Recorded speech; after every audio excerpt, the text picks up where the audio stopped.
জাতীয় নির্বাচনের আগে গণভোটের দাবিকে নির্বাচন বিলম্বের প্রয়াস বলে মনে করেন বিএনপির স্থায়ী কমিটির সদস্য সালাউদ্দিন আহমেদ। স্থায়ী কমিটির আরেক সদস্য আমির খসরু মাহমুদ চৌধুরী বলেছেন, নির্বাচিত সরকারের সঙ্গে কাজ করতে তুরস্ক উদ্গ্রীব। রাজধানীতে পৃথক অনুষ্ঠানে তারা এসব কথা বলেন। ইফতেখার রেজার রিপোর্ট। বিএনপির চেয়ারপারসনের রাজনৈতিক কার্যালয়ে দলটির মহাসচিবের সঙ্গে সাক্ষাৎ করেন ঢাকায় সফররত তুরস্কের উপপররাষ্ট্রমন্ত্রী এ বেরিস একিঞ্চি।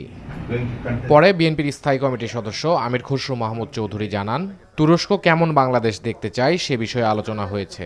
সবাই নির্বাচনের পরবর্তী যে বাংলাদেশ দেখতে চাই, আমরা যেহেতু বাংলাদেশ গড়তে চাই, টার্কির সাথে নির্বাচনের পরবর্তী সময়ে সম্পর্ক কিভাবে আরো বাড়ানো যায় সেটা আলোচনা এসছে।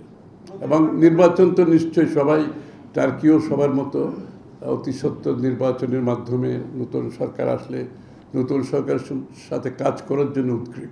জাতীয় প্রেস ক্লাবে নাগরিক যুব ঐক্য আয়োজিত আলোচনায় সালাউদ্দিন আহমেদ বলেন, জাতীয় ঐক্য শক্তিশালী করলে ভবিষ্যতে আর ফ্যাসিবাদী শক্তির উৎপাত জাতিকে দেখতে হবে না।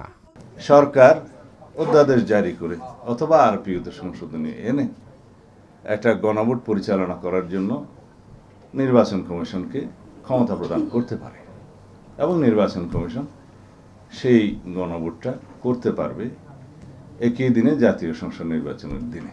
একটা সুবিধা আছে যে একই আয়োজন, একই অর্থ ব্যয় এবং একই লজিস্টিক, একবার ভোট সেন্টারে যাওয়া।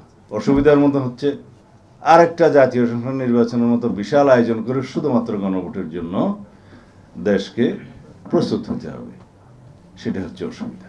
কিন্তু ফলাফলে কি সেটার একটা লক্ষ্য থাকতে পারে, এই নির্বাচন যেন বিলম্বিত হয়। জাতীয় ঐক্য ধরে রাখতে পারলে নির্বাচন বানচালের কোনো ষড়যন্ত্র সফল হবে না বলে আশা সালাউদ্দিন আহমেদের। ইনশাআল্লাহ ভবিষ্যৎ। Iftekhar Reza, NTV news, Dhaka.